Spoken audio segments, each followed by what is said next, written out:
Welcome! Each week I go through the published data on the coronavirus pandemic and do a statistical analysis to see if I can understand what's really going on. This video covers the week ending the 12th of July 2020 and I've subtitled it Going Up, which is what all the numbers seem to be doing. The main takeaway points from this presentation is going to be that global cases are increasing exponentially. Some countries have a situation that's clearly out of control. We're actually, in fact, in a worse situation than we have been so far during this pandemic. And we'll take a look at the vaccines and medications that are being proposed and studied and see what promise they have to help us out in this particular emergency and how long before that aid will be coming to us. We have here a plot of the number of cases as a function of time. And it looks to me as though this is going up exponentially. If you go back to April and May, there was a fairly constant rate of increase in the number of cases, shown by this dotted line. And we'd hoped by our actions to make this curve bend over to the right, i.e. slow down. However, it's going the opposite way, it's accelerating. And if you project this rate further forward, those two lines continue to diverge. We have a total of over 12.5 million cases. We're getting over 200,000 new cases per day. Deaths are now at 560,000. And the Americas, both North and South America combined, are the fastest growing area for new cases. That's shown in green on the bar chart in the background. Let's take a look at how the pandemic is spread around the world. This is showing the number of cases. The darker the shade of red, the more cases there are. If you normalize that by the number of population in each country, the plot looks somewhat different. You can see there are areas of the United States that are particularly dense, as in Brazil and Russia. South America is starting to come up quite rapidly, but the rest of the world, at least according to this metric, doesn't look too bad.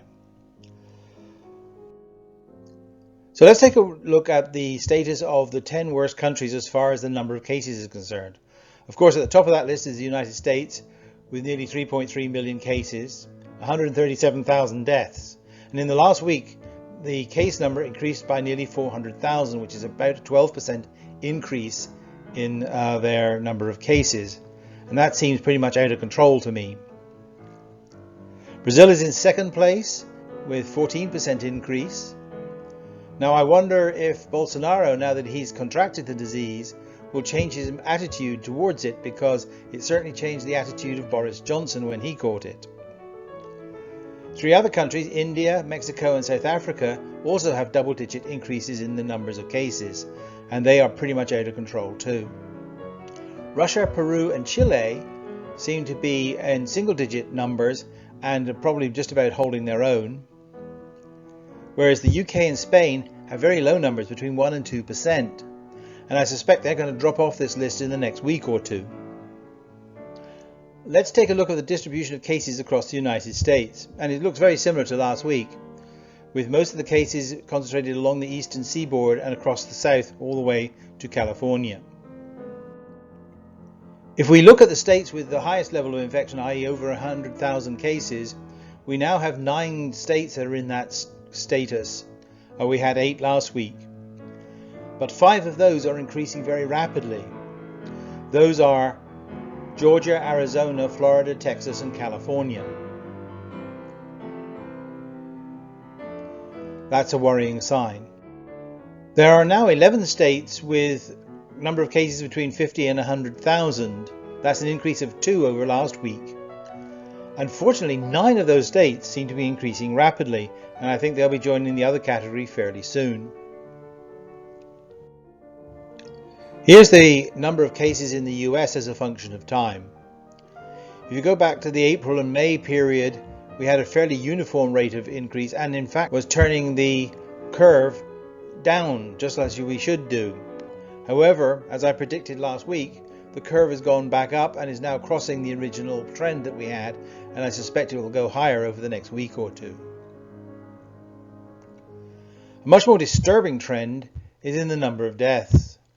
After bragging that the US death rate was hovering between 200 and 600 for the last 3 weeks, according to the President. This last week we've gone over 800 and nearly approached 1,000 on one day. I suspect that this trend over the next few weeks will also increase. So how are we doing as far as developing a vaccine is concerned? Now, one of the things I hadn't realized was that the goal for these particular vaccines is to have something that's more than 50% effective.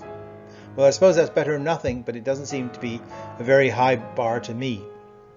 Even so, the most promising ones of these still claim that they're going to be 12 to 18 months away before they could be widely available. They have to test over a large number of patients for safety for all age groups and the cost effectiveness, because of course if it costs $1 million a dose, it's not going to be used, and that it has few long-term side effects. All of this takes time. We're not only looking for vaccines to prevent the disease, we're also looking for medications that help cure the disease once you catch it. Remdesivir is still showing promise in the fact that it improves the chances of survival for seriously ill patients.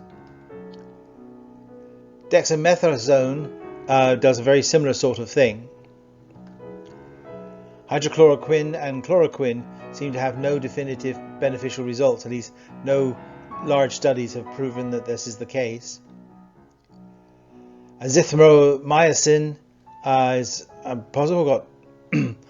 Azithromycin has possible serious side effects. Convalescent plasma is showing some improvement to symptoms. This is where they take the plasma from a patient that has had the disease and recovered and feed that plasma to a patient that is ill, so they get the benefit of some of the antibodies that have been produced. And a completely unpronounceable drug as far as I'm concerned, but does seem to reduce the likelihood of needing a ventilator, which is again a useful step forward. There are other drugs, but they get definitively less useful as you go down the list. So there's some promise there, but not as much as one would have hoped at this stage. And the best advice to stop the spread of this disease is to wear a mask. So stay safe, and until next time, goodbye.